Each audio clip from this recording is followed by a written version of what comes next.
Hi, my name's Katie and welcome to my channel. Today it's a very special video. I've actually got Mark here from Pondworks Australia and he is here to have a look at the two dams. So I moved into this property about 4 or 5 months ago now. It's been a while now, and it actually came with these two dams. As far as I can tell, there's no life other than crayfish in them. There might be some small fish, but I haven't seen anything so far. But the plan is that we want to try and restore these dams and make them just a little bit nicer to look at, and also able to actually house native Australian fish, hopefully. That is the plan. That's the plan, yes. Yes, so what we're going to do is we're going to show you what we're dealing with and have a bit of a talk about what we can do to actually get them ready. All right, let's get into the video.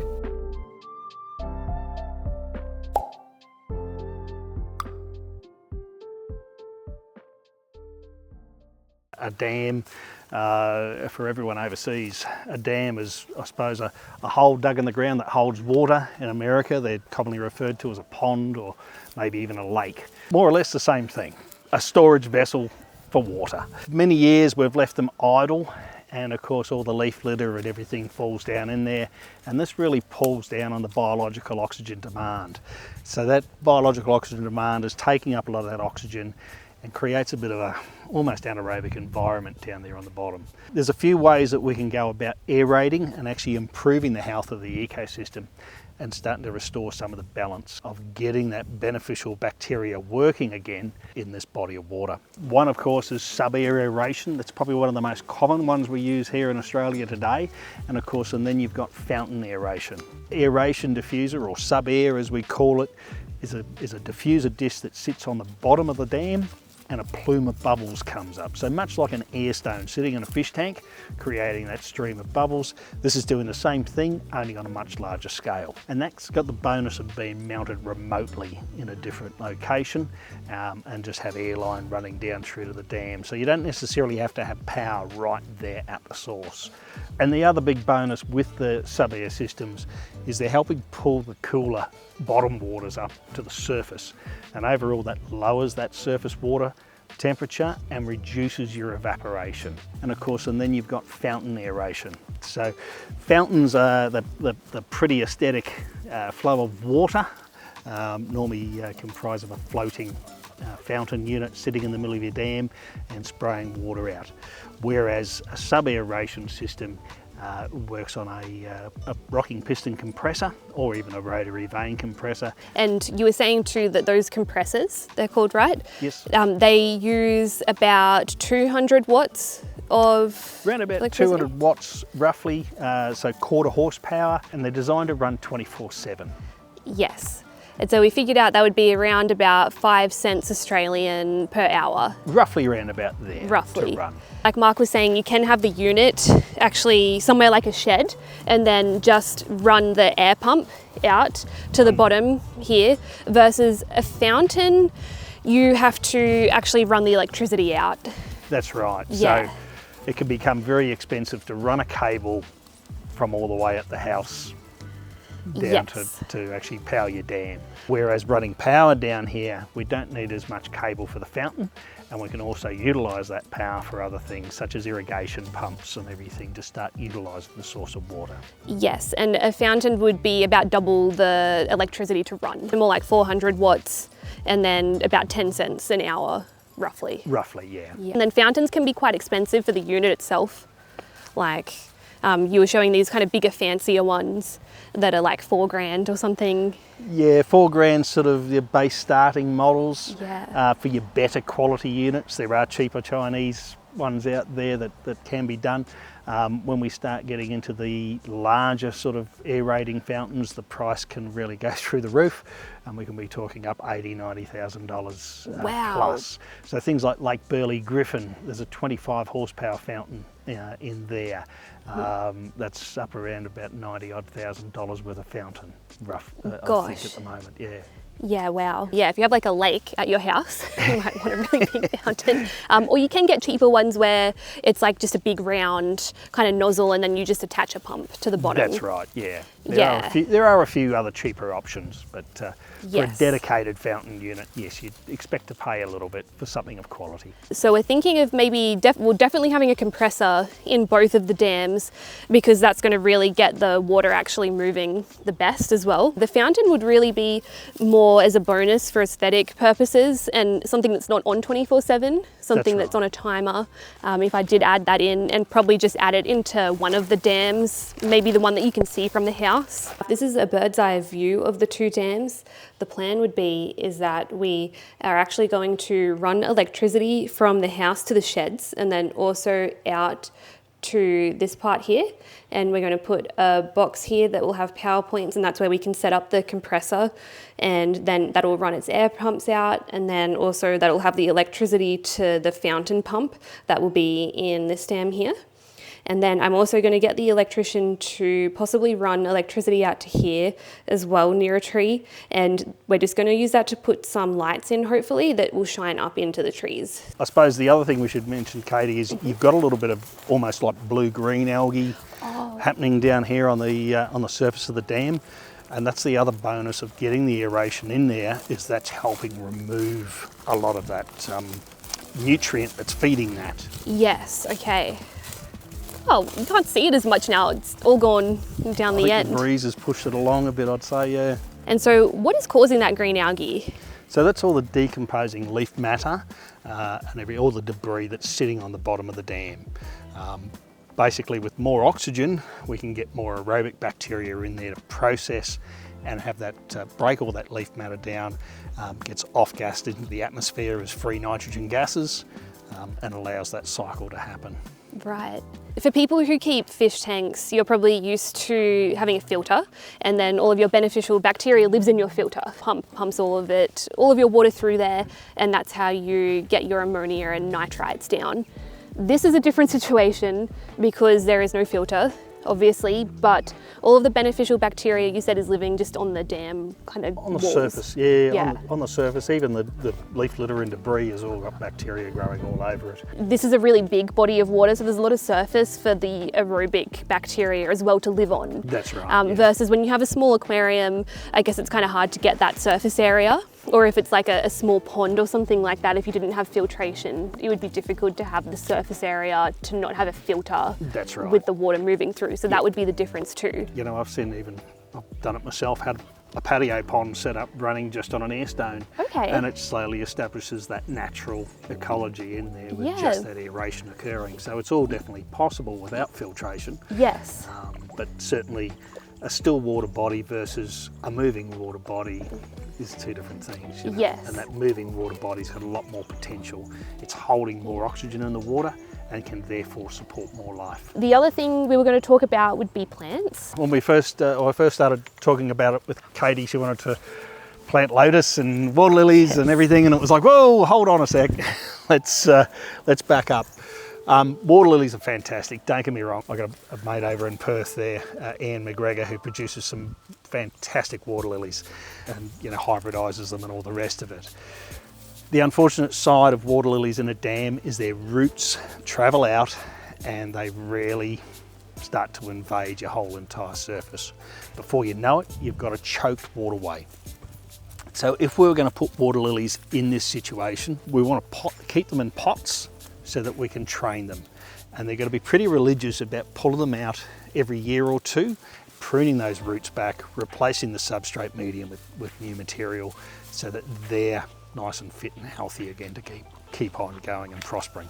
If you don't pull them out, they're going to overrun your dam, and before you know it, you're going to be back to like having an island of reeds. Yes. So.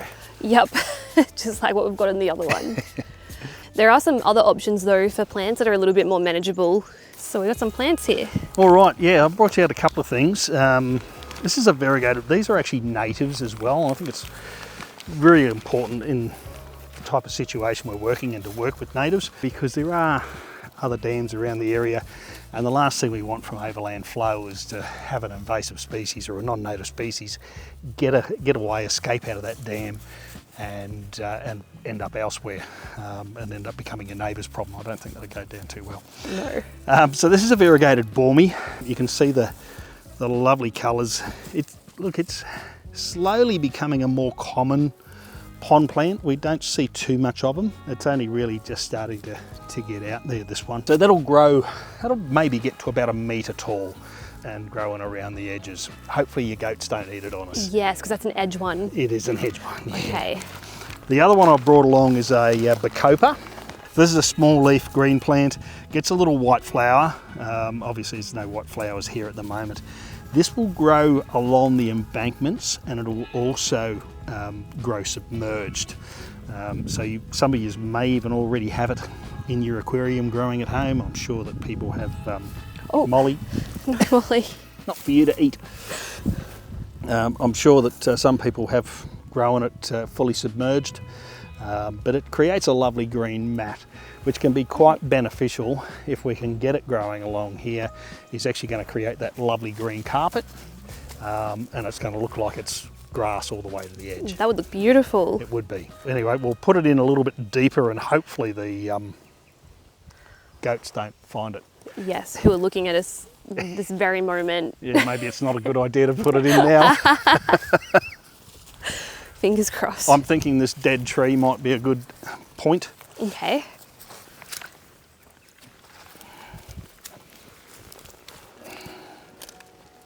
I'm going to just push a bit down into the bottom there to hold it. Yeah, so you just slightly push the roots in. And that will travel up, and over time it will actually start to creep up the embankment and grow up there. Do you think the crayfish will be a problem? They may do. They may Yeah. come and have a chew as well. I suppose sort of having not a lot of green life in there to chew on, they may see it as a delicacy. Yes. Yes. So if it's disappeared in a couple of days, you know your crayfish have either eaten it or the goat's got it. or the goat's got it. All right, and a variegated bormy. We'll do a similar thing with this. We'll put it in a bit of water as well, so hopefully the goats don't reach out. This is sort of, there's a lot of new growth in this one starting to come up, but believe you me, out of all the ones I had, it was the better looking one at the moment. Oh, it looks lovely. I think we planted it over there because that way it can sort of double up, because it's a water inlet. It doubles up. It's very exciting. Doubles up as a bit of a filter screen. Great.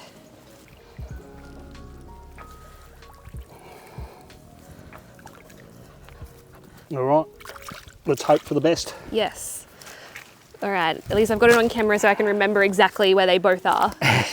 So there and there. This sort of being a bit of an inflow area, to get those reeds sort of growing in this area may work and be quite advantageous, because it's going to work as a bit of a filter over time as it grows more, and that'll help screen a lot of silts that are coming into the dam. It sounds stupid, but when we build a fish pond, we build a fish pond to exclude water, and that's to stop all the runoff from that overland flow and all those silts getting in there. Yeah. So the more we can filter that incoming water, the better, and the cleaner your water body's going to stay. There's a few trees over here that may become problematic over time. Of course, as a tree grows, its roots come out, its roots go out to hunt the water. Over time, it gets into the water slowly rots the root away, ends up the tree gets some borer in it or something, or the tree dies for whatever reason. Of course, what happens then is those roots start to rot, and it creates a pipe, and it's known as, the technical term for it is piping, because that root becomes a big massive pipe under the ground, and before you know it, all your water's disappearing out of your dam as that water seeps straight through that line. We can walk over there and maybe show them some of the trees that were problems. Yep. And we can show them what the borer looks like as well. Okay, so these eucalypt species here, we're sort of on the outside of the dam wall, and these eucalypts, this looks like maybe a tallow wood gum or something. I'm not 100% up to speed with my eucalypt species. Basically, this tree here actually needs to go, you know, as sort of bit of a vegetation management, because this is going to become this in diameter. You know, it's going to become a big tree, and as it becomes a big tree, its roots are going straight into the waterway. It might take 20 years, but it's a risk that we don't really want to take. So while it's a smaller tree, it's time to remove it. A lot of your other species, your black wattles that you see around the place, they're not as bad. They seem to have a limited lifespan. Their root system's nowhere near as major. They're all still at that risk of creating that piping, but we find more so than anything, it's these bigger tree species that create the issue. Yes, and which ones are the black wattles? You So point the black one of them wattles, out. there's one straight ahead of us leaning out over the dam. That Right. one there. Okay. And I suppose in the ideal world we'd keep all the trees away from the dam, because we're minimising the amount of leaf litter that's falling in, that can lead to the algae, you know, creating that nutrient for the algae blooms. Yes. And then there was some that were dead from borer as well. There was, yeah. So you can see here, this is, I'm guessing it was a eucalypt, but there's a couple of holes here, and you can see where the borer has actually got into it. If we, oop, sorry. It's okay. So you can see that it looks like there might even be the termites have got into that one and Yeah. actually eaten that out. Still, needless to say, makes good firewood. Yes, definitely. And I've got a fireplace now, so So all the more reason to utilise it. something I never would have even thought about is about like the roots actually causing the water to then be siphoned out of the dam. Yeah, nature's plumbing. Yeah, it really Yeah. is, literally. Certainly if people have got questions, they can certainly reach out and ask. Yes. Yep, so Pondworks Australia. Yeah, Pondworks Mark. Australia, you'll find us at pondworks.com.au. We are looking for new employees at the moment too. So Oh, there you go. Send in your yeah, resume. if you're looking, you never know, what we do might be your dream job. Yeah, because you guys are very busy. So We are very busy, yes. Yes, yep. I actually saw Mark last year on my way to the US because you were going to Greg Whitstock's event for Pondemonium in Chicago, yeah. Yep, because they work very closely with Aquascape as well. That's right, yeah. Yes, and yeah, and you guys have been very busy too, like going to Christchurch and North Australia. We're off to Queenstown to go Oh, yeah, and do a job Queenstown. over there. Not quite sure how that one's going to work out because I don't do cold. Yeah. And I've already had reports that the other morning when they arrived on site it was -1. Oh my gosh, far out. But yeah, so we're very, very lucky to have Mark here today as well, to come here on the weekend and to have a look at these and make time in your busy schedule because... Well, it might be frozen in a couple of weeks. Yes. Oh, Molly's We better getting those take out- bags. I'll Oh, thanks, Molly. Thanks for helping. So you guys could probably see a little bit of the backyard here as well. So this is where I'm thinking of maybe getting a pond, potentially. We're going to work on the dams first, get them all sorted out, and then we'll figure out the best place to put a pond. And I'm hoping to maybe figure it out to be able to have a pond that can work with geese or ducks so that they can't get in the water and mess it up, because they can be a big problem for producing ammonia from pooping in there. That's it, lots of nitrogen waste with ducks. Make sure you subscribe if you're enjoying this content, because as you can see, there'll be lots to come. We've got the dams. I'm going to be going out and catching some native fish to put in the dams as well. And then of course we'll have a pond at some point as well, upcoming. All right, give the video a like if you enjoyed it. Comment down below what you think about the dams and the idea for the ponds as well. And thank you so much, Mark, for coming out. So Katie, it's been a pleasure. no, thank you so much. I really appreciate it. So that's Pondworks Australia. Thank you. Thank you so much. Cheers. All right, see you guys in the next video.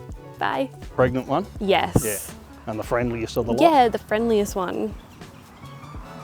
I just pooped its nose. Oh, you did? Yeah, I pooped its nose out. Yeah, she's very friendly. That's why she gets chased by Zeta all the time. Yeah. Because she doesn't learn, unlike the other ones. She just comes over. Little Amber.